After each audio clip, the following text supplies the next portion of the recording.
con la conferencia de la doctora Vania Markarian.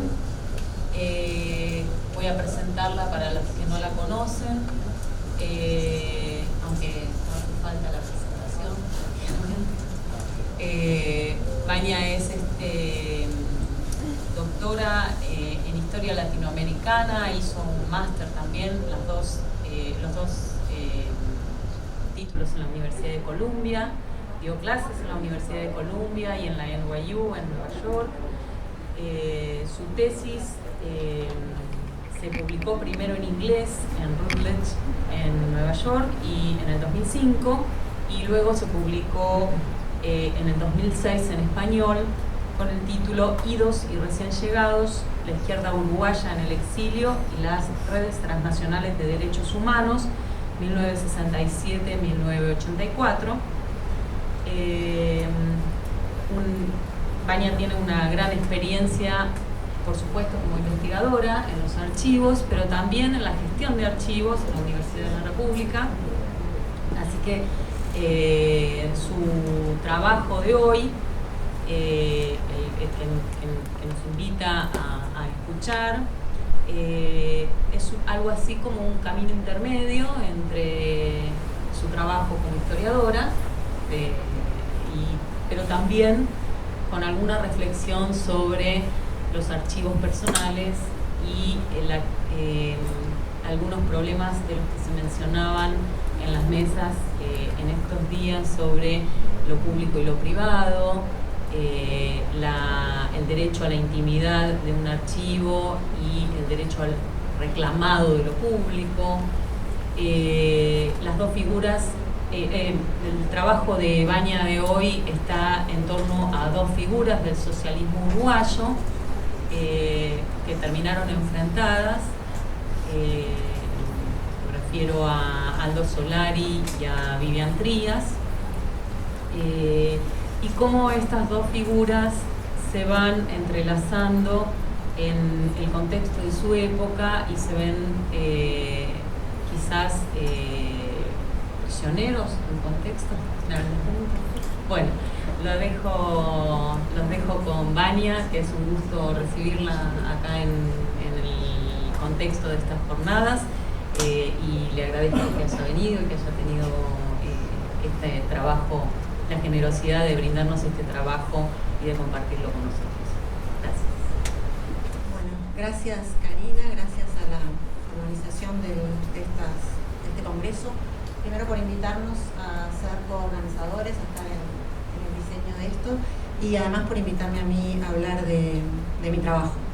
Es trabajo nuevo, es la primera vez que hablo de esto, así que vamos a ver si logro cerrarlo como me gustaría. Me dio miedo cuando Karina empezó a hablar que adelantara todo el argumento, me quemara todo. La verdad es que dudé bastante sobre de qué lado del mostrador ubicar esta presentación. Como han visto al equipo estos días, está básicamente el equipo hoy, en realidad, del Archivo General de la Universidad. Nosotros somos custodios responsables de un acervo de documentación histórica que cuenta con cerca de 20 archivos privados de intelectuales, de docentes de la Universidad de la República, y tuve la tentación, pensé que era posible hablar de los desafíos que presenta la preservación, organización y servicio de unos archivos de este tipo, y las sorpresas que estos archivos nos presentan de este lado del mostrador, preservando y sirviendo. Pero decidí hacer lo otro, y es hablar como usuaria de archivos, que es mi otra identidad, mi primera identidad, y creo que todavía la más fuerte. Pero bueno, las dos se mezclan un poco siempre que estoy trabajando.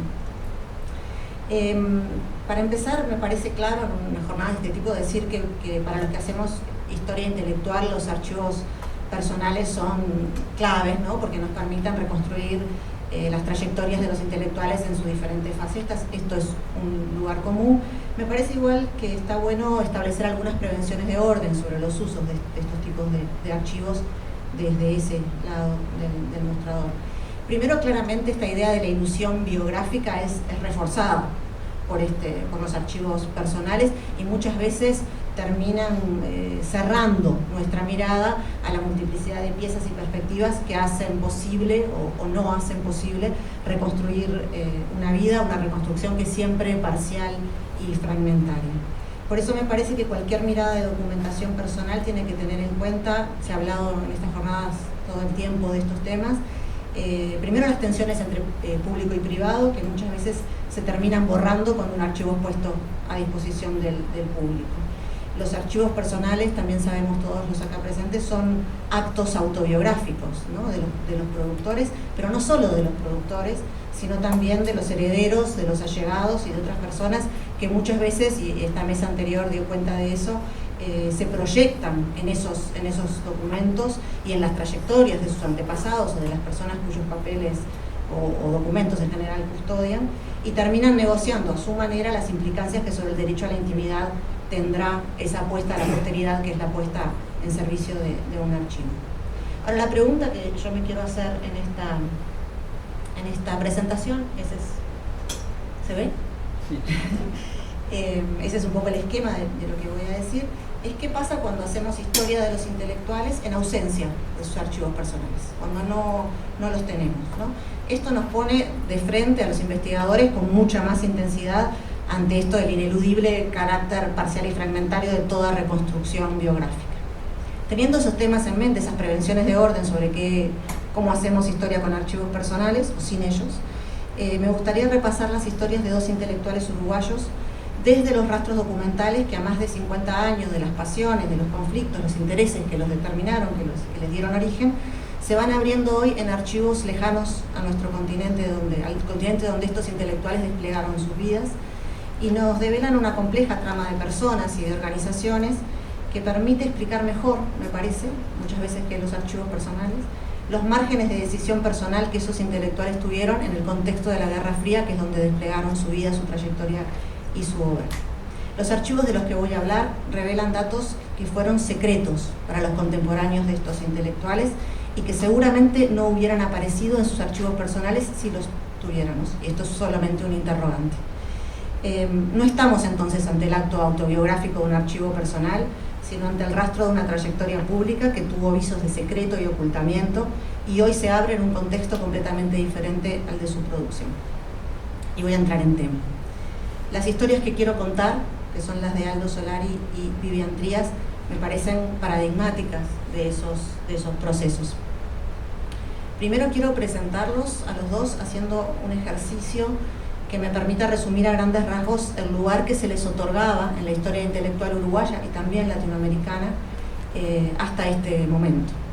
En primer lugar, decir que el lugar que se les otorgaba, cómo se los ponía en el contexto de sus redes y de sus polémicas, de sus relaciones, estaba definido en base a una reconstrucción de obra y trayectoria que estaba basado en el modelo de los estudios literarios, digamos, o sea, basado en textos éditos, en artículos de prensa periódica, en intervenciones en polémicas, era documentación pública en el momento de su producción.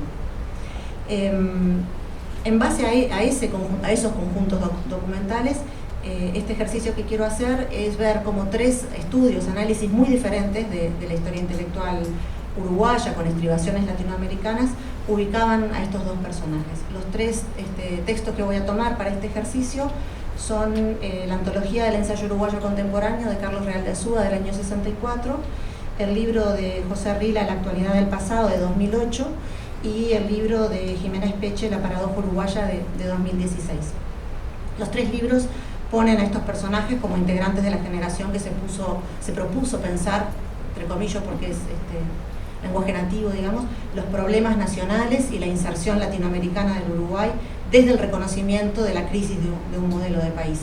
Una generación que en el terreno de las letras es referida como la del 45, de las revistas, de Marcha, y los apelativos son de Ángel Rama y de Emir Rodríguez Monegal, dos críticos literarios muy destacados en nuestro país, que también eran de esa generación. Real define a todo el grupo, lo voy a citar porque creo que nadie lo ha definido mejor en términos de transmitir esta sensación. Abro comillas, la postura de inconformidad ante la versión rosada y optimista de lo uruguayo, el desdén y hasta la animadversión hacia las superestructuras políticas y culturales con que en la aparente adhesión de todos el país se expedía. la sensación de crisis de perención, de agotamiento irremediable de todos los supuestos económicos, sociales, culturales, internacionales sobre los que la existencia oriental, en forma apacible, confiada y al parecer unánime, creía descansar. Estos dos personajes pertenecen a esa generación y comparten esto que podríamos llamar espíritu de una generación, espíritu de una época. Voy a ir ahora de a uno. Primer personaje, Vivian Trías, connotado dirigente socialista del Partido Socialista Uruguayo, nació en la ciudad de Las Piedras, como Cecilia La Cruz. Ay, perdón. Siempre hago ese... En 1922, y murió en la misma ciudad, Las Piedras, en 1980, en plena dictadura. Vivian Trías inició, pero no terminó, estudios universitarios de medicina y ejerció como profesor de secundaria de filosofía y de historia. Fue un temprano, muy joven militante del Partido Socialista. En el año 56 sustituyó a Mario Casinoni cuando Mario Casinoni fue nombrado rector de la Universidad de la República en su puesto en el Parlamento. Fue reelegido en la siguiente elección. Fue secretario del Partido Socialista desde 1960. Desde esta posición apostó a la unión del Partido Socialista con sectores del Partido Nacional o Blanco, uno de los partidos tradicionales uruguayos, en las elecciones del 62. El fracaso de esta unidad, de la Unión Popular, de los socialistas con estos sectores blancos, hizo que Vivian Trías perdiera su banca. Igual este periodo del que estoy hablando, en los años 50 y años hasta los comienzos de los 70, fueron los años más activos también de su obra, sobre temas de historia, con títulos como, ahí hay algunos de los títulos, El imperialismo en Uruguay del 58, Las montoneras y el imperio británico del 61, Juan Manuel de Rosas del año 70, y también textos de combate político como El imperialismo en el Río de la Plata del 60, El plan Kennedy y la revolución latinoamericana del 61 y otro montón de títulos. Un escritor prolífico. Luego del fracaso de la Unión Popular, como decía, también al frente del Partido Socialista, el Partido Socialista de Trías, digamos, se une al Frente Amplio, la coalición de izquierdas con los comunistas y otros muchos sectores de la izquierda uruguaya. Vivian Trías fue proscripto después del golpe de Estado del año 73, destituido de sus cargos docentes en secundaria y muere en el año 80, como dije. Todos le reconocen los tres textos de los que estoy hablando, el de Real de Azúa, el primero, José Rila y Jiménez Peche, como político su contribución radical a la renovación del socialismo uruguayo, sustituyendo el viejo liderazgo liberal, digamos, de Emilio Frugoni, y como historiador su adhesión al revisionismo histórico. También los tres, especialmente Real de Azúa, que funda un poco esta comprensión de Trías, unen los dos aspectos. Para ellos los dos aspectos, como político como historiador, están relacionados. Real lo define en contraposición a Frugoni. De nuevo lo cito, solo voy a citar a Real porque es el que escribe de forma tan linda y tan persuasiva que hace que citarlo valga realmente la pena, sin desmerecer a nadie. Dice Real, se halla más cercano en modos y temáticas a los movimientos nacionales, populares, agraristas y antiimperialistas de los países del tercer mundo que los edulcorados, bien ritmados socialismos europeos en que el socialismo de Frugoni se inspiraba. O sea, es esta contraposición entre dos modos del socialismo, siendo Trías, y de nuevo cito a Real de Azúa, el líder del socialismo nacional, ¿no? Dice Real, mientras se puede afirmar que Frugoni y los hombres de su generación llegaban a lo nacional desde su inscripción en una ideología universal, el marxismo, es desde lo nacional que se afirma una voluntad revolucionaria en el caso de Trías, encontrándose recién entonces en el marxismo el instrumento interpretativo para servirle. Real asigna esta posición de Trías a sus orígenes familiares blancos del Partido Nacional, a las tradiciones rebeldes del Partido Nacional hasta comienzos del siglo XX. Y bueno, entonces esta es la figura que nos pinta Real de Azúa. Rila se suma un poco a este panorama, lo pone yo diría al final de la historia que cuenta el libro de José Rila, que es la del pasado útil que los dos partidos tradicionales inventaron del país para sostener este sistema de cogobernancia o de bipartidismo gobernante. Para Rila, entonces, Trías pertenece a la generación de revisionismos, críticas y crisis de de esta historia útil de los partidos tradicionales. Lo ubica en una tradición que, empezando con Marcha y con Quijano, se reclamaba tercerista entre los dos polos de la Guerra Fría, desde una posición antiimperialista que pensaba en la integración latinoamericana, y le marca una inflexión. La expresión me hace gracia en un historiador, pero dice que Vivian Trías tenía una limitación marxista que lo alejó primero del revisionismo y le impidió llegar más rápidamente al revisionismo histórico en pleno, que recién en la segunda mitad de su obra, digamos en los años 60, habría alcanzado, se habría vuelto plenamente revisionista, digamos, Trías. Rila marca también la influencia de Abelardo Ramos en este tránsito. Y también corresponde este cambio de inflexión con el liderazgo del Partido Socialista y el cambio de orientación del Partido Socialista. En el análisis de Espeche, por último, Trías es marginal, aparece como una figura más en su análisis del latinoamericanismo uruguayo, esta paradoja uruguaya de hacerse latinoamericano para superar la condición de la crisis. Lo pone en boca de Alberto Métol Ferré, que es quizás nuestro revisionista más conocido, también cercano a Abelardo Ramos, diciendo que Alberto Métol Ferré vio en la interpretación de Trías del marxismo una posibilidad de acercamiento entre los sectores nacionalistas y latinoamericanistas con las tradiciones socialistas. Refiere también a su papel en el recambio de la orientación del Partido Socialista y a la sustitución del liderazgo de Frugoni, y reivindica a Espeche, porque esto es lo que le interesa a ella, sus trabajos de fines de los 60 sobre el imperialismo estadounidense y sus señalamientos del imperialismo soviético, también en la obra de Trías. Entonces esta es la caracterización primera, digamos, de Vivian Trías. Paso ahora a Aldo Solari. No encontré, no hay una foto más tan linda como la de Trías de Solari, y van a tener que descubrirlo en la contratapa de un libro y en el medio de otros prohombres de la sociología latinoamericana, Rolando Franco y Medina Echeverría, en esa foto. Al igual que Trías, son exactamente del mismo año, del año 22. Solari fue abogado y fue pionero de la sociología universitaria, fundador del Instituto de Ciencias Sociales de la Facultad de Derecho y Ciencias Sociales de la Universidad de la República en el 58 y director del instituto del 64 al 67. Se le recuerda, se le conoce su colaboración con el sociólogo estadounidense Seymour Lipset en un seminario del año 65 y en el libro resultante del año 67 sobre las élites latinoamericanas. Solari hizo, esto se destaca siempre, una carrera internacional, es como el sociólogo que pudo hacer carrera internacional entre los pobres sociólogos uruguayos de su generación.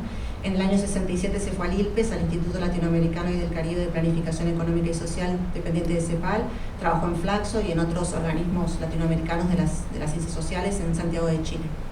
Murió en Montevideo en el año 89, había retornado después de la transición a la democracia, luego de la dictadura, para colaborar con el gobierno de Julio María Sanguinetti en un organismo educativo.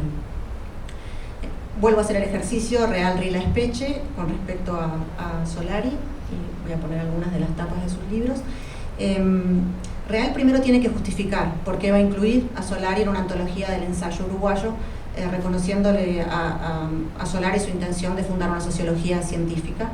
Y dice Real que el sociólogo ha reconocido que en América Latina la falta de buenos datos, de datos duros para hacer sociología científica, datos empíricos, requiere del ensayo como forma de comprensión de lo social. Real no llega, por la fecha en que está publicado el libro, a reseñar las facetas de Solari que mencioné antes, como colaborador de las propuestas modernizadoras y desarrollistas de los gobiernos blancos en los años 60, la adhesión de Solari plena al desarrollismo, cosa que Real hizo luego en directa polémica con Solari en la prensa, en Marcha, en otros medios, pero no en este libro por un tema de fechas.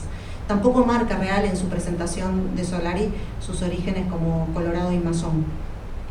Rila, en cambio, es lo primero que dice, Solari era colorado, es como la primera identidad que le da, y por lo tanto un crítico del revisionismo histórico de declinación blanca nacionalista. Le reconoce su obra pionera de sociología rural y sus contribuciones a la ciencia política y su posición crítica de las visiones de izquierda y marxistas desde esta producción sociológica de los años 60, de fines de los años 60 sobre todo.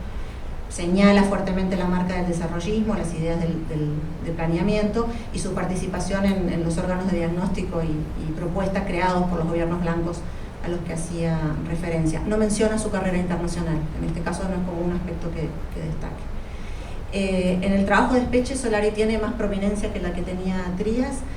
Lleva la marca esta de la percepción de la crisis como una marca de época de los años 50 y 60, señala su papel como pionero de la institucionalización de la sociología uruguaya, señala algo que me parece interesante, que es su adhesión a esta forma de pensar el problema del subdesarrollo en Uruguay, lo hace desmarcarse, digamos, de toda la corriente de pensamiento que hablaba de la excepcionalidad uruguaya, que es un carril en el que los uruguayos solemos caer. Recupera también Jimena Speche la polémica del 65, que en realidad es una polémica entre Ardao, el historiador de las ideas Arturo Ardao, y Real de Azúa sobre el libro de Solari y sobre el tercerismo, en el año 65, como dije, donde Solari básicamente señalaba que esta forma, el tercerismo, de pensar la inserción del país como independiente de los dos polos, era insuficiente en tiempos de crisis y había derivado en un antiimperialismo extremo que estaba impidiendo el desarrollo y la modernización del país. Speche habla también del seminario de élites del 65, coorganizado con Simon Lipset. Es la única entre estos tres autores que lo menciona, en Real por razones de fecha, como dije, y recupera en realidad del trabajo de Real la polémica con el trabajo de Solari ya en la prensa, y su señalamiento del seminario y del libro de élites del año 65 y 67 como parte de un proyecto de imperialismo cultural, es lo que dice Real. Como vemos entonces, los nombres de estos dos personajes, de Trías y Solari, se repiten con toda justicia, creo yo, en los estudios sobre el campo cultural y político de los años 50, 60 y 70, todos ellos basados en fuentes éditas, en libros, intervenciones en prensa fundamentalmente. Ese es el archivo, en tanto conjunto de fuentes primarias, la palabra es polisémica, pero eso, disponible en el momento de publicación de estas tres obras para el estudio de Trías y Solari. No había y no se han detectado, aunque algunos cables hemos tirado desde el archivo, lo que podríamos llamar el archivo de Trías, el archivo de Aldo Solari. Hay un pequeño fondo de Solari en la Biblioteca Nacional donado por su viuda poco después de su muerte, pero no tiene estas características de lo que llamaríamos el fondo de Aldo Solari. En los dos últimos años, diría yo, como dije al principio, la disponibilidad de nuevos archivos nos ha permitido dar un giro a estas historias, a estos personajes de los que vengo hablando, que es un giro clásico, me parece, que la historia intelectual ha dado en los últimos tiempos, que atiende más a redes y a condiciones materiales que a la existencia de las ideas, ¿no? Ya no es una historia de las ideas, de las polémicas solamente, sino a las redes y a las condiciones que hacen posible, que explican, que argumentan, que están atrás, que sostienen estos enfrentamientos de ideas. Incluso cuando, como en las tres obras de las que hablé, las ideas son siempre ideas en acción, ideas en lucha, y nunca ideas separadas que existen en una nube, digamos. A mí me parece que documentación de reciente apertura que voy a presentar nos permite explicar mejor algunas de sus derivas, de las formas estas en las que fue cambiando su pensamiento, en base a su integración a redes político-intelectuales que ellos integraron junto con, de modo más o menos directo, los principales actores del conflicto global de la Guerra Fría. En el caso de Trías, la apertura de su legajo en el servicio de inteligencia checoslovaco, esto ocurrió hace menos de 2 años, detonó en nuestra aldea un pequeño escándalo público sobre sus supuestos servicios de espía a sueldo de un poder extranjero. Fue a fines de 2017, puse 2117 en mis notas y me quedé un poco, que un periodista checo que se llama Vladimir Petrilak, que vive en Polonia, y un brasileño, Mauro Abranches Kraensky, que se define a sí mismo como bloguero e investigador independiente, publicaron en un blog brasileño de derecha, dedicado a denunciar la presencia del bloque soviético en América Latina, la noticia de que habían encontrado el frondoso legajo de Trías como agente Ríos, este era su nombre código, del Servicio de Inteligencia Checoslovaco, en el archivo de las Fuerzas de Seguridad Checa, ubicado en Praga. Y me olvidé mostrar las tapas de los libros no soy buena con el PowerPoint, de Solari, eran esas. Sobre Trías, entonces, estos son los links de esta deriva de archivo que voy a contar. ¿Qué es este archivo? ¿Qué es el archivo de las Fuerzas de Seguridad Checa ubicado en Praga? Voy a hacer un poco de historia archivística. Este archivo tiene, este es el sitio donde apareció la noticia de que habían encontrado el legajo, el blog brasileño de denuncia del imperialismo soviético, y este es la página del archivo de la Fuerza de Seguridad Checa. El archivo tiene 17 kilómetros lineales de documentación, está absolutamente abierto al público desde el año 2007 como parte del Instituto para el Estudio de los Regímenes Totalitarios, suponiendo que esto abarca tanto la ocupación nazi como el régimen comunista, pero centrado claramente en esto, tanto por obsesión de sus custodios actuales como por volumen documental. Las razones por las cuales este archivo es, y estoy citando al investigador checo Michal Šurek, un verdadero paraíso para los historiadores, es primero un entorno legal, de esto hablamos bastante en estos días, gracias al que todos los materiales son accesibles, 17 kilómetros lineales de materiales son accesibles al público sin ningún filtro, incluidos documentos con información delicada sobre personas activas en la vida pública.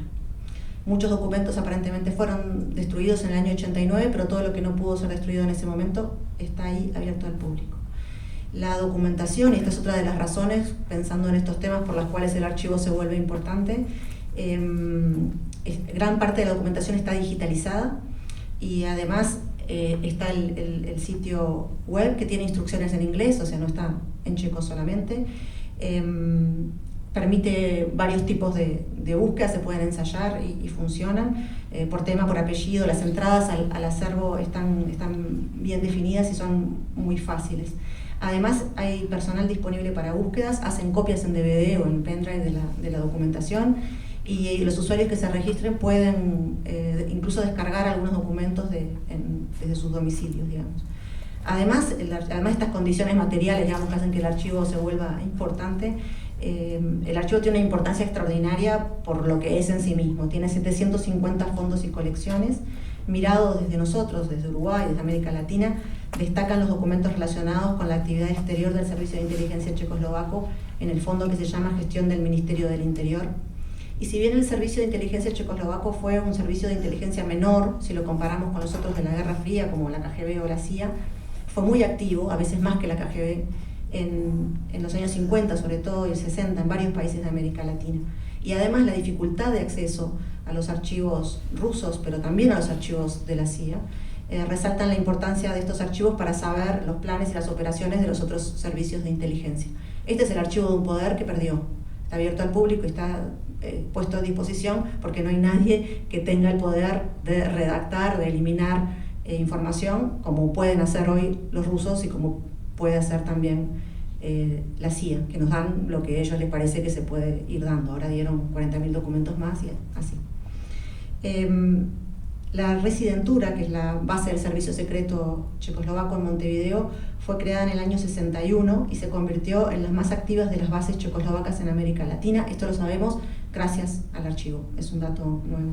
No se sabe bien por qué eligieron Montevideo, si porque era un poco liberal la ciudad, el gobierno, si porque era de fácil acceso. Bueno, hay varias hipótesis, pero está para estudiar, digamos, este tema. Hay miles de documentos sobre lo que los espías, los agentes checoslovacos dijeron, escribieron durante los 17 años que estuvo la residentura en Montevideo, hasta el año 77, cuando en plena dictadura se retira de la ciudad. El volumen más extenso de este archivo está dedicado a Vivian Trías. Son 12 carpetas, 2.500 páginas. Hay informes de residentes checoslovacos que describen la actividad de Trías y sus contactos, así como el ambiente político uruguayo entre el 61 y el 77. Registran 350 encuentros de Trías con los agentes checoslovacos. Registran, esto viene después, hay algunos de los documentos. Registran las recompensas, no le llaman sueldo, le llaman recompensa, que empezaron siendo $150 por mes y en el año 68 se la aumentaron a $200. Y esto aparentemente tuvo que ver con que en el año 64, empezó a informar en el 61, en el año 64 Trías asume plenamente como agente. Esto es mayor compromiso, hay mayor documentación. Hay también algunos informes en español elaborados por Trías, materiales sobre temas logísticos de la relación, comunicaciones, planos, recibos de la renta de la oficina, planillas de gastos, etc. Ahí se ve la ficha de Trías. Ahí hay un listado de sus colaboradores escrito por él, un plano de algunos de los encuentros, los recibos. La cantidad de información es excepcional, tanto para América Latina como para el resto del mundo. Es uno de los agentes sobre el que hay más información. Los informes destacan que Trias es el agente más activo del servicio checoslovaco en América Latina, destacan que montó una red de colaboradores que trabajaron para él, la gran mayoría no sabía que estaba trabajando para el servicio checoslovaco. Incluye información y también informes que Trias remitía de personajes intelectuales importantes de Montevideo de la época, como Carlos Machado, Galeano, Benedetti y el propio Real de Azúa. Como se imaginarán, hubo un pequeño escándalo cuando esto se develó en la web, cuando se hicieron públicos a través de Petrilac y las redes de los grupos de derecha brasileña.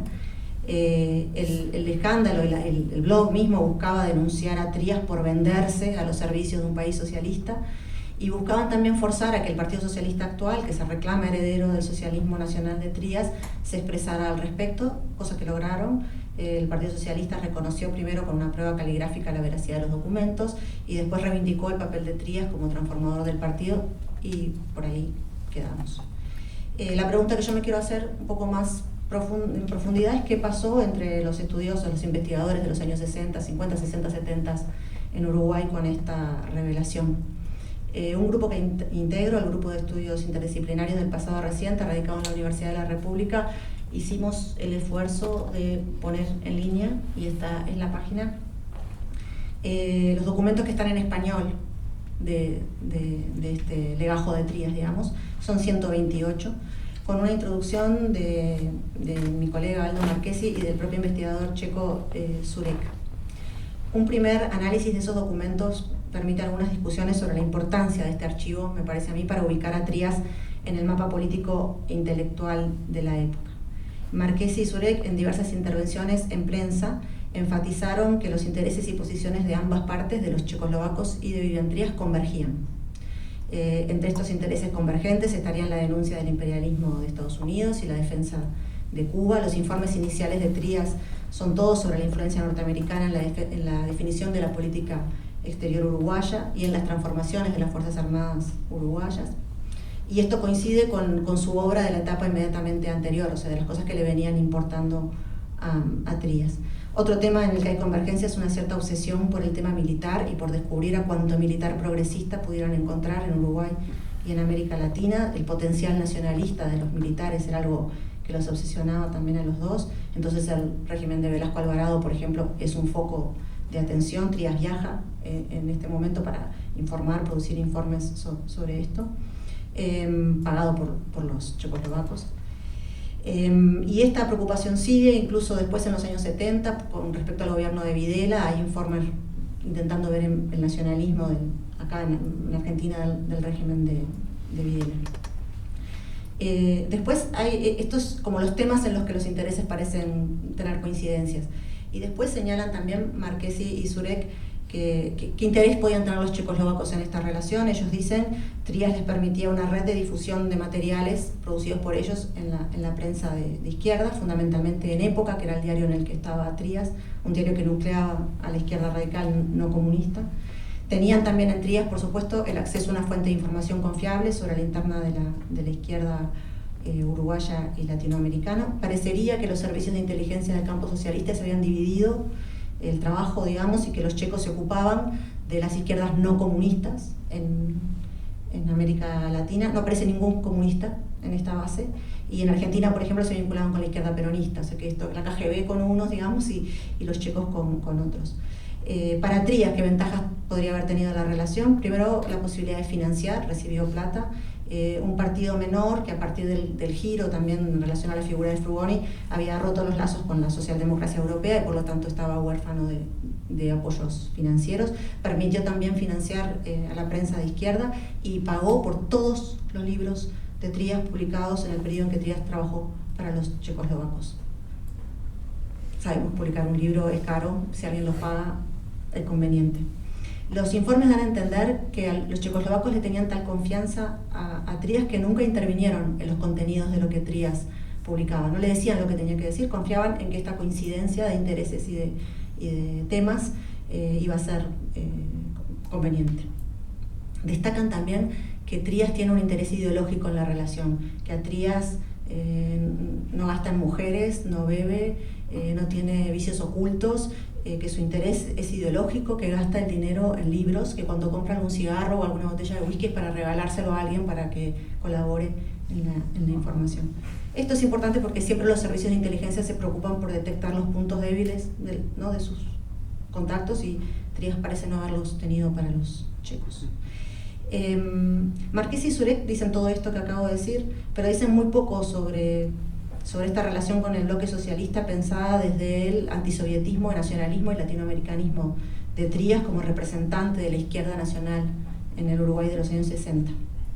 Hacia fines de los 50, Trías había sido un furibundo, podríamos decir, crítico de las dictaduras comunistas, especialmente de la Unión Soviética, y esta posición cambia hacia finales de los 60 en la obra, en la producción, en el discurso de Trías. La pregunta que cabe hacerse es por esta relación con los checoslovacos o por un cambio general que tuvo la izquierda latinoamericana vinculada a las cambiantes relaciones de Cuba con el bloque socialista, con el campo soviético. Como una pista que podría poner entre paréntesis conclusiones demasiado rápidas, en el 68 Trías critica en sus informes las posiciones soviéticas y se lo dice a su superior del servicio checoslovaco, y su superior no informa para arriba. La pregunta es, ¿lo protege? No sabemos, porque el archivo no se ha estudiado en esta cadena de autoridad donde Trías estaba abajo del todo. Otras miradas, además de la de Michal Surek y Aldo Marquesi, han enfatizado más estos últimos aspectos, en particular López Alessandro, un investigador en historia que fue orgánico del Partido Socialista y quiere cobrar sus cuentas también, pero lo que señala no es absurdo, y es esta pregunta: ¿cuál es la influencia de la relación con los checoslovacos en la definición del rumbo del Partido Socialista en los 60, en la opción por las armas en algún momento? Trías pidió y no obtuvo armas, hay registro de esto. Y después en el progresivo alineamiento del partido con el campo socialista, el abandono del tercerismo y pérdida de énfasis de esta idea del socialismo nacional, que eran los temas que habían marcado su ascenso y la sustitución del liderazgo de Frugoni. Otro investigador, otro historiador, Jaime Jaffe, también de nuestro grupo de estudios interdisciplinarios del pasado reciente, marca esto mismo, señala el acercamiento. Trías había sido reticente, había preferido unirse con los blancos en el año 62 que con los comunistas, por su anticomunismo, y termina en el año 71 formando el Frente Amplio con el Partido Comunista. Y también Jaime Jaffe se pregunta, ¿esto tuvo que ver con esta relación? ¿Qué es lo que está pasando? Como vemos, son miradas provisorias, hay mucho para estudiar y el debate sigue abierto en torno a varios puntos. Me parece que tenemos que reconocer la necesidad de repensar el papel de Trías como inspirador de la izquierda que en los 60 se proclamó nacional y repudió el socialismo real desde esta relación, que tenemos que pensar también cuáles son las relaciones entre las viejas y las nuevas izquierdas, un lenguaje que heredamos de los nativos, pero que estos archivos nos tienen que hacer pensar qué quieren decir en este contexto. Hay que desentrañar las razones del acercamiento de los checos a Trías y de Trías a los checos, tampoco lo sabemos, sobre todo porque el 90% del archivo está en checo, y entonces el acceso de personas que sepan de historia latinoamericana o uruguaya es muy limitado. ¿Cuáles fueron los intereses y las necesidades mutuas y cuál fue el impacto de estos vínculos sobre el ensayismo y el liderazgo político de Vivian Trías? Y paso ahora a Solari. La historia del nuevo archivo sobre Solari es totalmente diferente, es mucho menos espectacular y me involucra a mí más personalmente. Vamos a dejar el mundo de la web, todo esto es virtual, es digital, ninguno de nosotros, de estos investigadores, tocó estos documentos, y vamos a pasar al soporte material, a los originales de archivo. Yo estaba estudiando, mi proyecto actual son discusiones públicas sobre financiamiento de proyectos científicos en la Universidad de la República en los años 60 y la influencia de estas discusiones en los procesos de institucionalización científica en diversas disciplinas, desde las ciencias básicas hasta la obstetricia.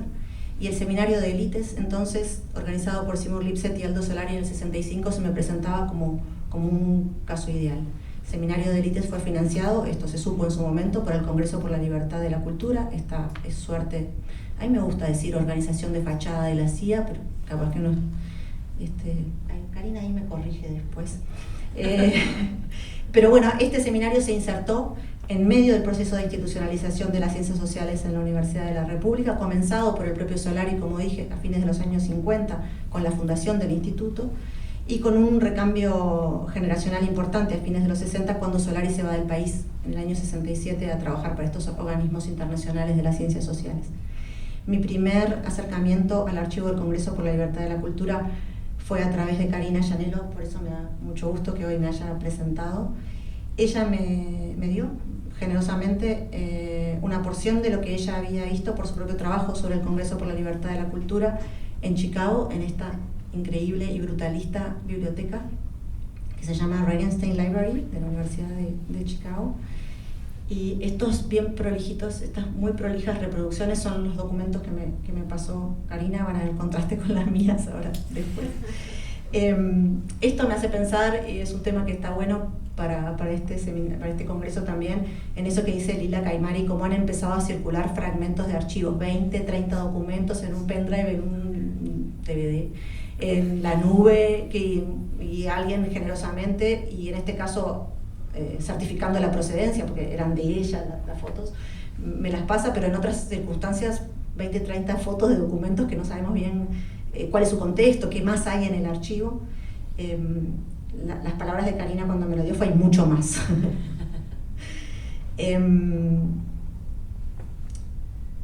Lo que me dio Karina era específicamente sobre el seminario del 65 y el libro del 67. Yo conocía a esta altura de mi trabajo la polémica por el origen CIA, del origen de la CIA, de los fondos del Congreso por la Libertad de la Cultura, que fue difundida en el mundo hispanoparlante por el semanario uruguayo Montevideano Marcha en mayo del 66 en una serie de artículos del crítico literario Ángel Rama titulados El mecenazgo de la CIA. Y esto se hizo en ancas de las polémicas regionales sobre el Plan Camelot, entonces era un ambiente de discusión sobre este tipo de proyectos y de financiamientos.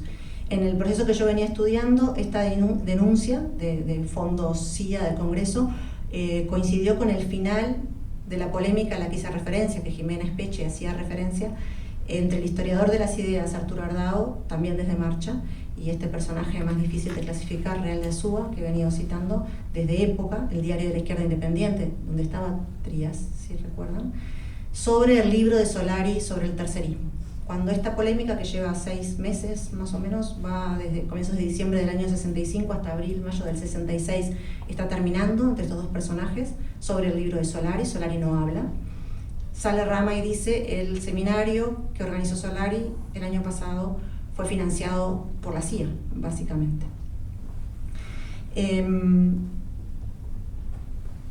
¿Qué decía el libro de Solari del tercerismo sobre el que discutían estos dos personajes?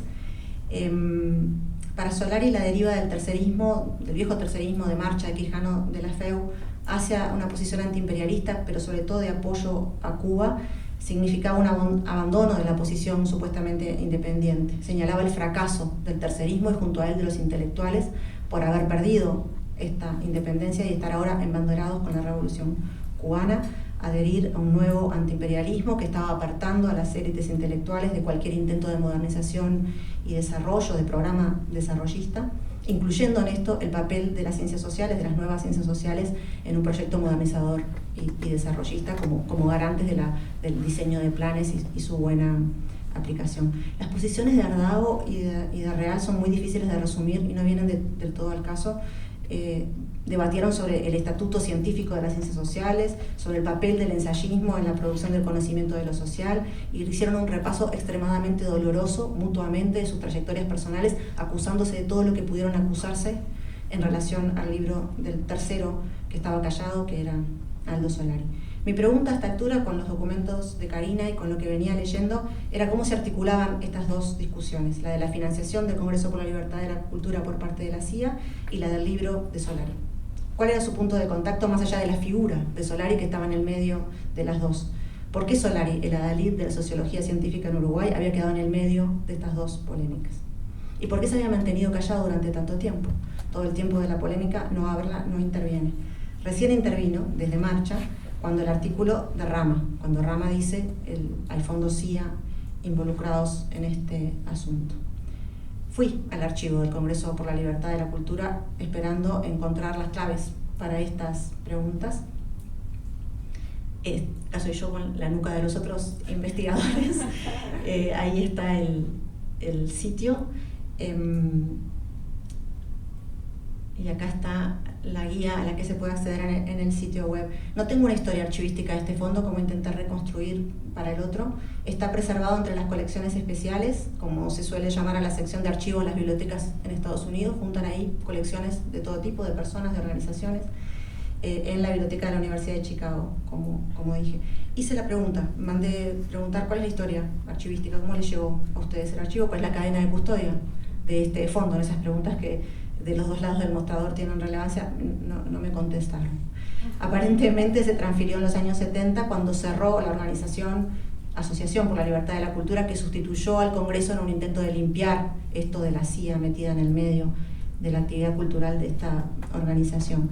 El archivo está completamente abierto al público que pueda trasladarse. Acá no hay web, está solo la ayuda de la búsqueda, ¿no? en la web. La única excepción es la colección de Edward Shilts, que es un sociólogo que fue profesor de la Universidad de Chicago, editor de la revista Minerva, también del Congreso por la Libertad de la Cultura, que está cerrado hasta 2045, 50 años de su muerte. Pero está abierta la documentación de un montón de gente que murió hace menos de 50 años y nadie le puso la restricción. Así que no sabemos bien cuáles son los criterios y las razones. Tiene, sí sabemos por esta descripción, 106 metros lineales, 674 cajas, de las cuales yo miré unas 20 y saqué 2.500 fotos. Me parecían un montón hasta que Karina me dijo que tiene 30.000. ¿Qué encontré? Ahí está la caja y ahí están mis fotos que no son tan prolijas como las de Karina. Primero que encontré fueron un montón de correspondencia y documentos sobre el papel que tuvo Montevideo. Me encanta encontrar que Montevideo es importante en estos proyectos transnacionales o con actores internacionales involucrados. Y es lindo, pero en los años 50, 60, 70, Montevideo suele ser importante. Atención, Buenos Aires. Un montón entonces de correspondencia y documentos sobre el destacado papel de Montevideo en la nueva ofensiva que el Congreso por la Libertad de la Cultura hizo en América Latina a partir del año 64. Esto es todo un trabajo que está mucho más desarrollado en el trabajo de Karina que lo que va a estar en el mío.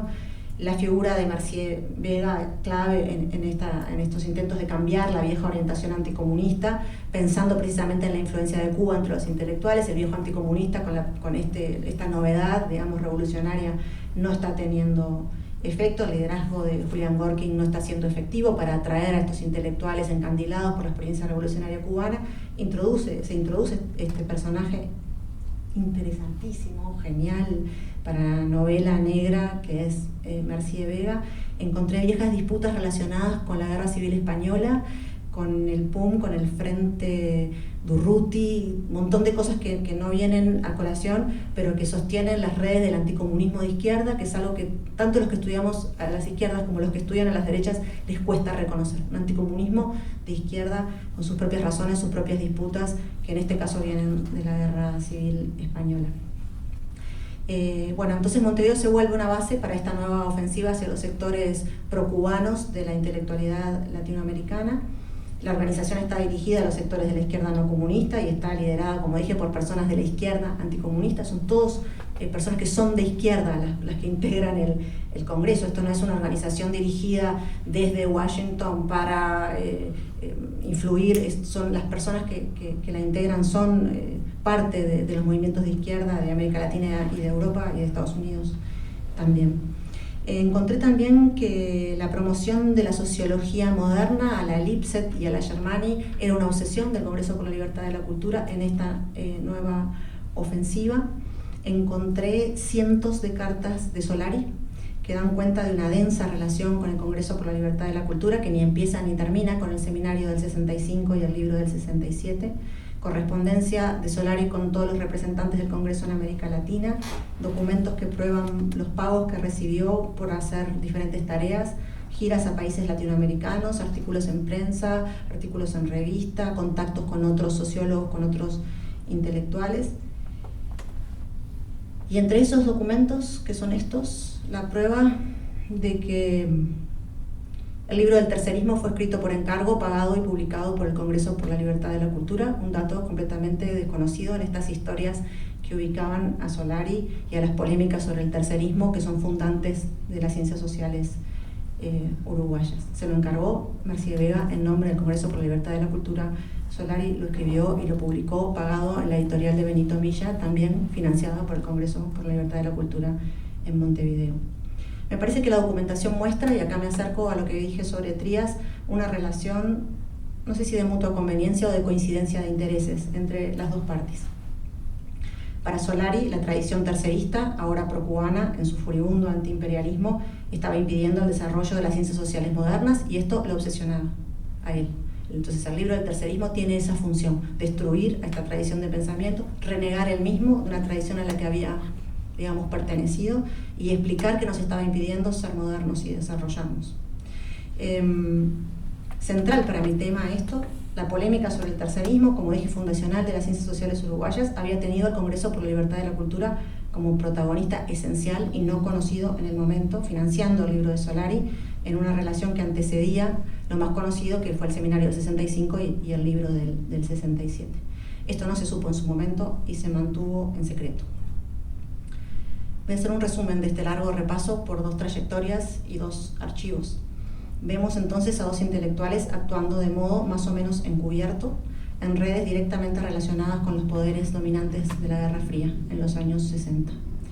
Quiero sacar algunas conclusiones rápidas sobre lo que estos nuevos archivos aportan para ambos casos. Y las voy a dividir en dos. Un conjunto de conclusiones sobre los intelectuales uruguayos o los intelectuales latinoamericanos y la Guerra Fría, y un conjunto de conclusiones sobre los archivos y sus usos historiográficos.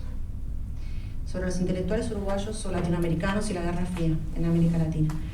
Por encima de las diferencias entre los dos derroteros que relaté, me parece que esto que vengo relatando nos obliga a pensar qué posibilidades estaban abiertas en el contexto de la Guerra Fría para los intelectuales latinoamericanos. Y esto involucra, me parece, una serie de aspectos éticos y políticos, pero más que hacer juicios hoy sobre esas opciones, quiero hacer algunas observaciones. Primero, de sentido común. El esquema bipolar de la Guerra Fría terminó encapsulando discusiones que no se iniciaron con ese conflicto global. Ni la preocupación latinoamericanista y nacionalista de Trías, ni el esfuerzo profesionalizador y el compromiso modernizador de Solari puedan reducirse a su ubicación en los campos de la Guerra Fría. Pero en algún momento de sus carreras, de sus trayectorias, terminaron por decantarse. Es difícil calibrar cómo pesaron estas opciones en su obra y en su producción, pero estamos seguros de que habilitaron algo que para los intelectuales, a todos nosotros, nos es muy caro, que es internacionalizar nuestras carreras. Trías viajó a Perú y tuvo ediciones latinoamericanas. Solari viajó a Bolivia, viajó a Paraguay, fue a congresos en París y publicó en la revista de los institutos relacionados con las ciencias sociales del Congreso por la Libertad de la Cultura. Tuvo cartas de recomendación. Los dos tuvieron dinero. Esto es particularmente importante en un mundo cultural tan limitado, dije lo bueno de Montevideo, un mundo cultural muy limitado en esa época y en esta, pero también en otros espacios latinoamericanos, y me parece que acá a cada uno según sus veleidades. Estas eran pequeñas, pero cuando había veleidades más grandes funcionaba de modo parecido. Nos queda mucho por hacer en este sentido. Me parece que tenemos que comparar los ingresos o las ventajas que estas personas tuvieron a partir de estas redes con sus otros ingresos y sus otras redes y ver cuánto pesaba. Y pienso en plata, pero pienso también en relaciones. ¿Cómo está relacionado esto con sus otros sustentos profesionales, los lugares donde podían o no podían trabajar, los lugares donde podían o no podían publicar en un tiempo de posibilidades muy restringidas? ¿Qué es lo que efectivamente habilita a uno a apostar a una u otra red? Quiero decir, Trías nunca hubiera obtenido una beca de la Fundación Ford. ¿Qué opción le quedaba en este esquema? Al otro que me parece que tenemos que pensar es la enorme desigualdad, otro lugar común, norte-sur, en la producción del conocimiento. Estos dos intelectuales claves en la historia intelectual uruguaya están al final de las cadenas de producción de conocimiento. Los dos terminan de modo bastante triste, mucho más Trías, pidiendo que no lo abandonen. Lo habían echado de sus cargos en la educación pública uruguaya y cuando la residentura decide irse, él dice: es mi único ingreso. Pero incluso en el caso más exitoso, que es el de la colaboración de Solari, que lo puso en relación con Seymour Lipset en el centro de la sociología científica de los años 60 anglosajona, la sociología científica en el mundo, Es claro que este libro, que es el que todo el mundo menciona cuando quiere decir que Solari fue importante, no aparece en ninguna de las biografías de Lipset, no aparece en Wiki, no aparece en la Enciclopedia Británica, no aparece en la American Sociological Organization. El libro sobre élites latinoamericanas en la carrera de Lipset no significó demasiado. Repasé todas las reseñas que se hicieron del libro y son todas las que son en inglés, en journals que son o sobre desarrollo o sobre estudios de áreas. No aparece en ninguno de los journals sobre sociología. Así que, de nuevo, estas desigualdades norte-sur en la producción de conocimiento.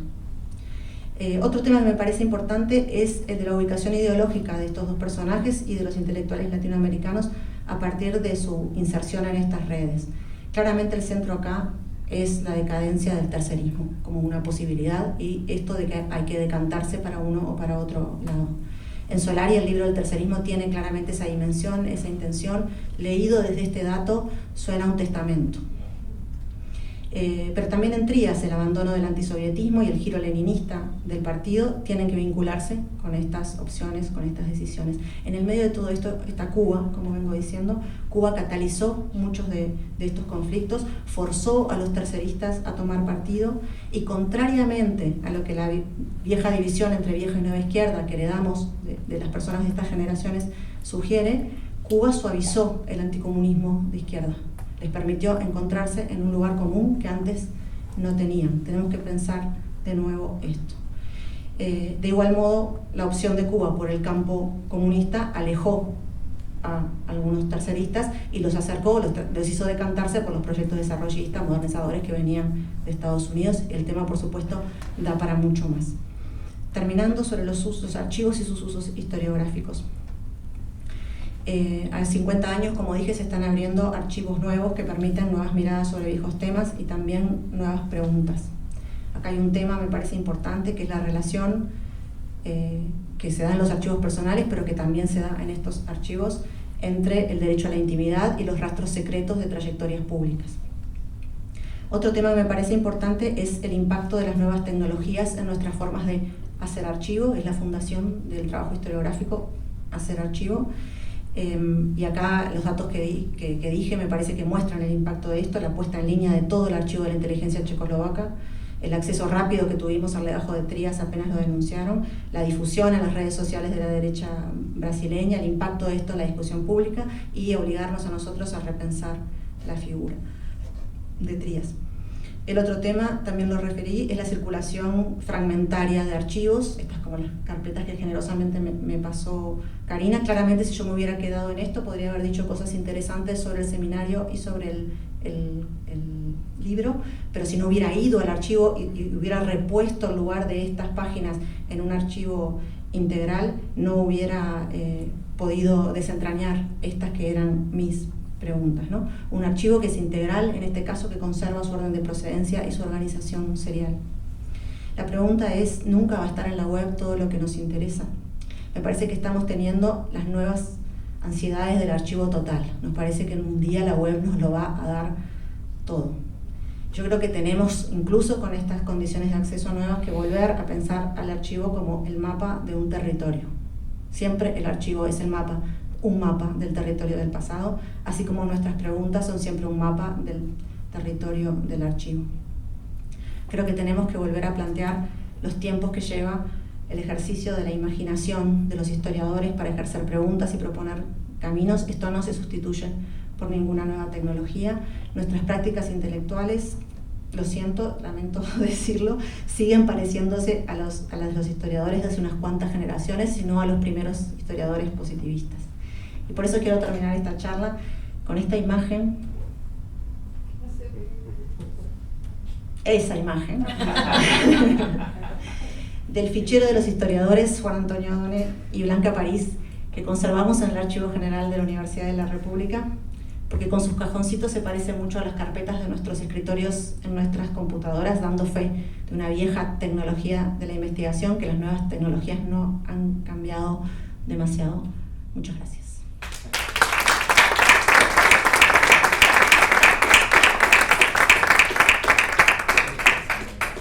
Bueno, muchas gracias, Vania. Súper interesante la intervención. Tengo algunas cosas para conversar. pero abrimos así un poco al público para el que quiera hacer preguntas o comentarios. Yo tenía Sí. Bueno, muchas gracias, Vania, la verdad que es muy rico lo que estás trabajando y muy interesante. Yo tengo un comentario, no es un comentario, es una observación. Cómo en relación a esto nuevo que surge de Elian Ríos, cómo el Partido Socialista Uruguayo pone en cuestión un archivo, porque como bien lo mencionaba Vania, para aceptar de alguna manera que en esos archivos de la inteligencia checa estaba el nombre de Elian Ríos, etcétera, se hizo una prueba caligráfica. Es decir, se puso en duda si esos archivos de alguna manera tenían alguna procedencia dudosa y no conformaban un documento. Entonces, luego que en ese sentido se forma como, bueno, sí, se entiende que son válidos, entonces ahí se empieza a discutir qué pasa con la figura de Elian Ríos.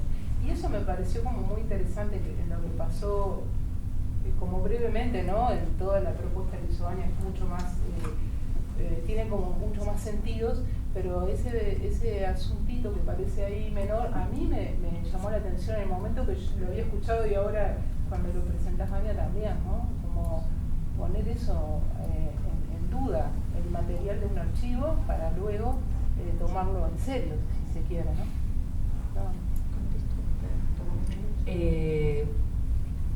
Tomamos varias, sí. No, una pregunta y una petición. Una pregunta de metodológica. Quizás en la aceleración de tu exposición había más argumentos que seguramente copiaste, pero comprobar que alguno recibía rublos y otros dólares. Todo dólares. Todo dólares. Peor para Ríos. Todo dólares. Sí. Todo dólares. Bueno, no nos lleva un problema metodológico que es si no se está restringiendo todo lo que venimos aprendiendo o tratando de trabajar acerca de la autonomía relativa. Digo, porque del mismo modo que antes se caía en un cierto reduccionismo con visita al tratamiento de los intelectuales, no correríamos ahora un riesgo de ese tipo metodológicamente, digo. Y desde el punto de vista de las ideas, las concepciones del desarrollo, no solamente en Uruguay, en Argentina y especialmente en Brasil también, digamos, tuvieron un crecimiento muy grande, ¿no? Y digo, pienso, por ejemplo, Celso Furtado, también funcionario ligado a la primera etapa de la CEPAL y demás, todos lo conocemos, también compartía muchos puntos de vista, conceptos y problemas que planteaba Aldo Solari y perteneció también a la cultura izquierda y se lo sigue reivindicando de esa manera, aunque en ningún momento adhirió a las concepciones izquierdistas más radicales, ni siquiera las del brasileño, digo, de manera agresiva. Entonces, la pregunta es todo alrededor del mismo problema, ¿no? ¿Cómo afecta esto que estás diciendo, el problema de la autonomía relativa y los matices especialmente vinculados al problema del desarrollo?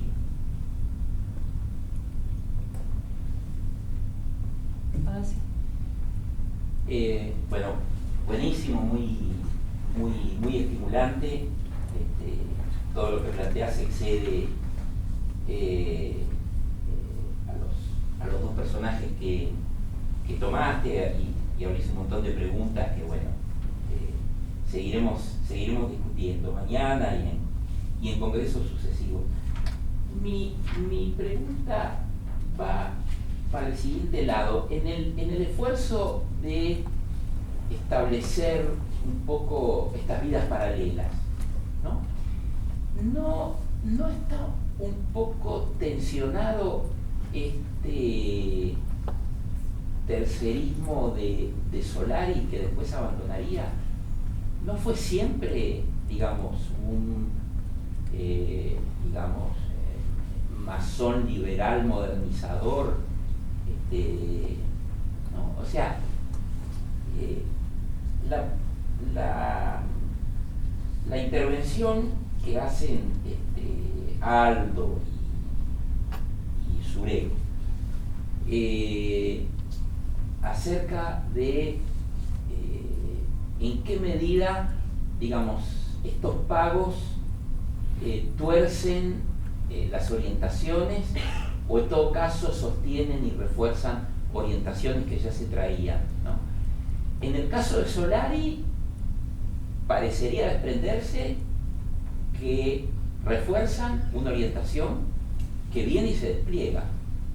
Y el problema con Trías nos hace más ruido porque pareciera ver que esta dependencia extrema de el dinero fuerza hacia posturas que digamos de algún modo traicionan su propia identidad, porque la idea que uno tiene de ese socialismo nacional justamente era ese tercerismo, esa equidistancia, ¿no? En el caso de Solari, uno diría, bueno, hay un pacto de conveniencia. En el caso de Trías me parece mucho más complicado y me parece que queda mucho más dañada la imagen, ¿no? Vos armaste a la Plutarco, vidas paralelas, y yo te vengo a jorobar con la simetría, ¿no? Con mi pregunta. ¿Alguna pregunta más? Agrego yo una pregunta que me hago yo misma en mi trabajo, ¿no? Y que quizás podemos pensar juntas. ¿Por qué sería, en los años en los que Solari está expandiéndose con la sociología científica, años en los que publica El tercerismo en Uruguay y otras obras, financiado a través de la editorial de Benito Milla por el Hilari, y voy a resaltar esto porque el Hilari estaba subvencionado por la Fundación Ford? ¿Por qué sería algo, digamos, moralmente objetable que hubiera recibido dinero para sacar un libro por encargo, que además era algo bastante habitual en muchos espacios, de una fundación que venía financiando no solo al Hilari, sino también otros espacios de la sociología científica, como el Instituto de Itela acá en Argentina, la Flaxo en Chile, u otros espacios, el Instituto de Sociología de la Universidad de Buenos Aires.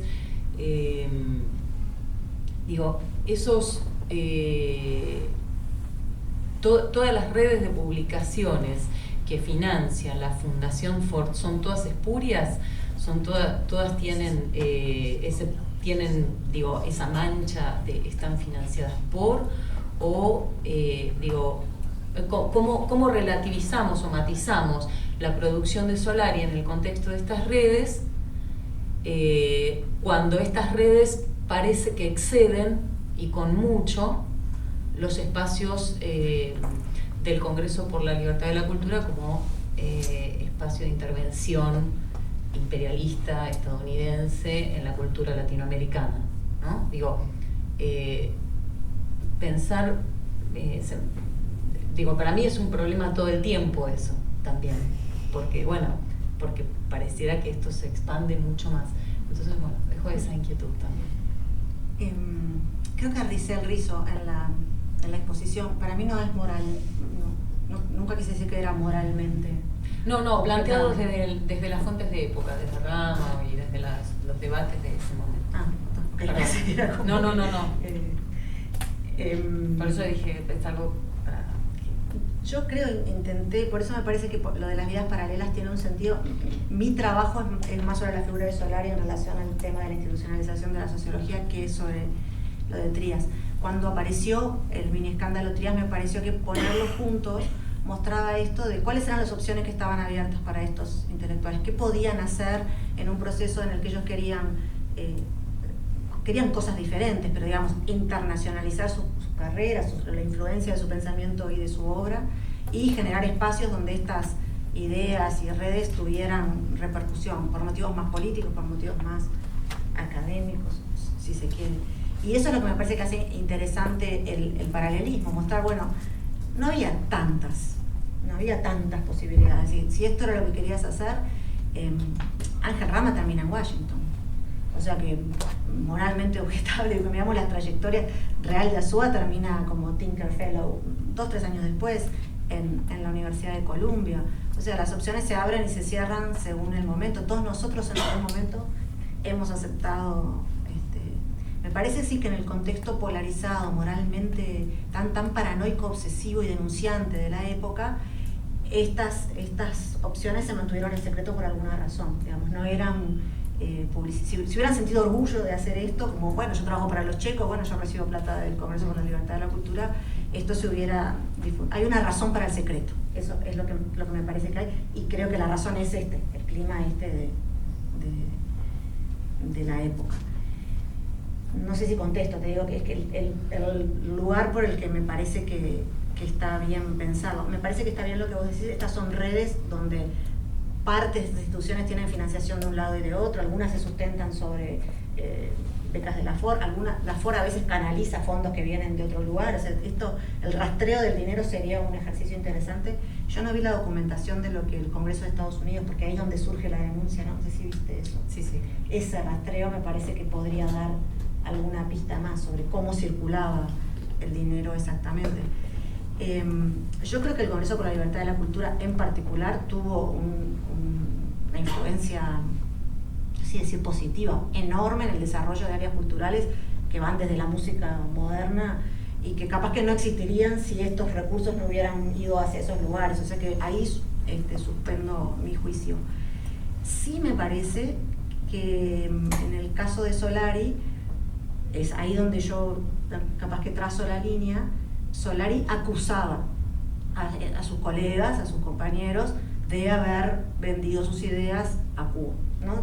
Bueno, éramos todos los tercerismos, digamos, ¿no? Éramos todos terceristas, ustedes se vendieron a Cuba en antiimperialismo, y los acusaba invisibilizando y normalizando sus propias redes y sus propias procedencias de recursos y de acceso a lugares de nueva internacionalización de su carrera. Ahí es donde me parece que el asunto se empieza a complicar, ¿no? Porque bueno, si estos se vendieron a un lado, entonces vos te estarías viendo vendido al otro. ¿Por qué no se te aplica la regla que vos aplicás?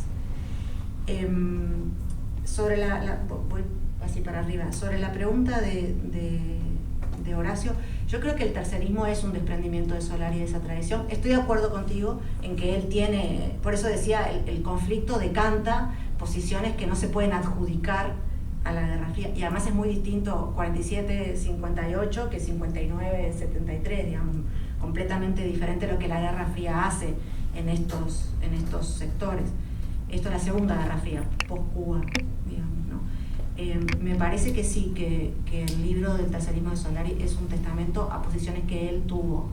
Desde eso mismo que vos decís, una posición modernizante y desarrollista que no estaba vinculada con estas redes, que era en él, como en otros muchos intelectuales de la época, eso que me encanta de Altamirano, el desarrollismo que estaba en el aire, que podía ser de izquierda, podía ser de derecha. Yo de hecho he trabajado la figura de Oscar Mayolo, que adhería a un montón de estos presupuestos de una posición de izquierda. Creo que hacia finales de los 60 hay otro decantamiento de esto, ¿no? Y ahí Celso Furtado y Solari, que podrían haber coincidieron, de hecho, muchas de estas redes, en el seminario del 65 están desde Quijano, Darcy Ribeiro, perdón, Adriana, Solari, o sea, está todo el espectro. Hacia 68-69, de hecho, cuando se publica el libro, solo 2 años después, la situación es mucho más ríspida políticamente. A mí no me tira abajo la figura de Trías, capaz que porque en mí refuerza algo que yo vengo diciendo hace mucho, que es esto de la vieja izquierda vendida a un poder, y la nueva izquierda que era independiente de todo, que no funciona, no entendemos. Entonces cuando aparecen datos de este tipo me parece como que vienen a explicar que desde estas generaciones podemos decir cosas sobre los compromisos de esas generaciones que ellos mismos, porque se ubicaban de un lado del todo el campo, no podían decir. En el caso de vieja y nueva izquierda me parece clarísimo, ¿no? Que lo que me gusta de la historia de Solari es que mirá el advenir de la izquierda nacional hablando con los checos. No creo que tire abajo del todo lo que él pensaba, en parte por esto que había una división del trabajo entre los servicios de inteligencia. No creo que hubiera sido lo mismo trabajar para la KGB. Capaz que la KGB pagaban rublos, entonces no salía para nada el dinero que te daban. Creo que hay coincidencia, creo que el rastreo de la obra de Trías y estos mismos datos que los investigadores que han visto los documentos dicen, no lo controlaban, no le decían lo que tenía que decir. Claro que en lo de la autonomía de los intelectuales, lo que nosotros decimos es exactamente lo que queremos decir, esas son cosas que siempre dependen de unas condiciones materiales y unos contextos, que es lo que me parece que estos archivos permiten reponer, unas condiciones materiales y unos contextos que no son las de la pelea entre la vieja y la nueva izquierda, la izquierda y la derecha, el desarrollismo y la revolución. No es solo eso, son unas redes donde estas personas tienen algunas funciones. Lo último es lo del...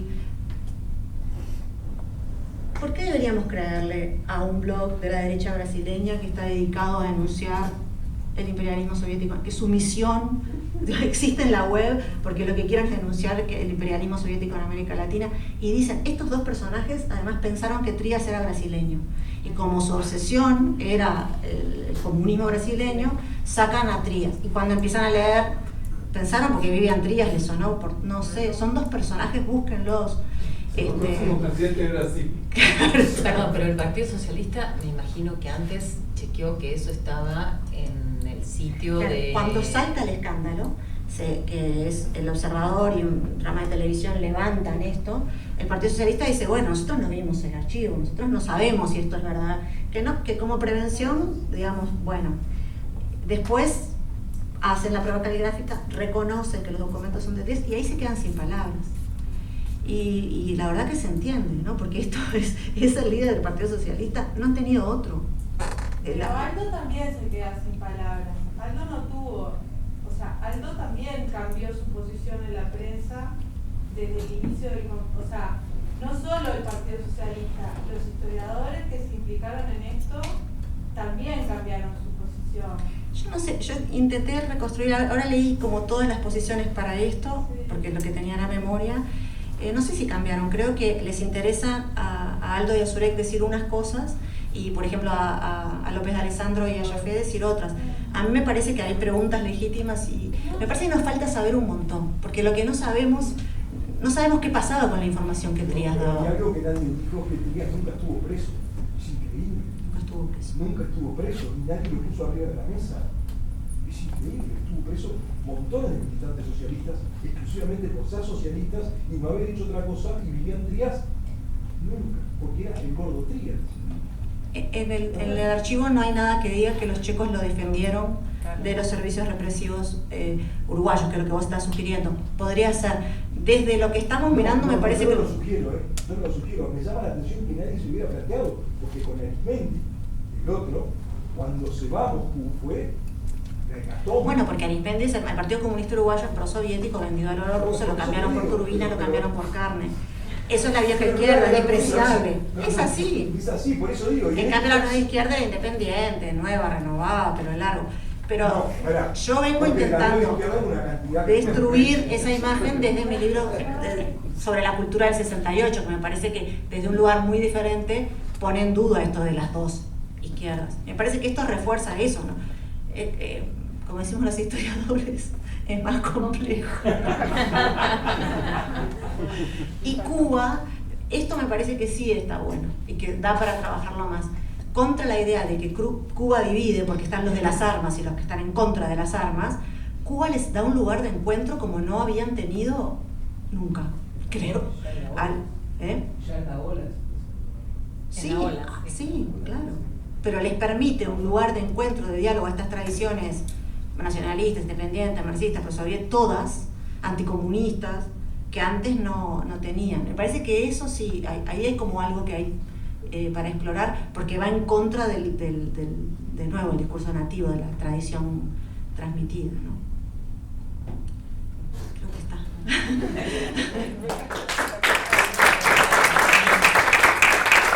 Voy a agregar solo una cosita más, que vos mencionaste en un segundo que Trías nunca hubiera obtenido una beca de la FORC, y yo te diría que busques un poco más, porque no sé, pero Gregorio Weinberg recibió, Marcelo Marcelo Segal recibió, así que capaz que aparece también.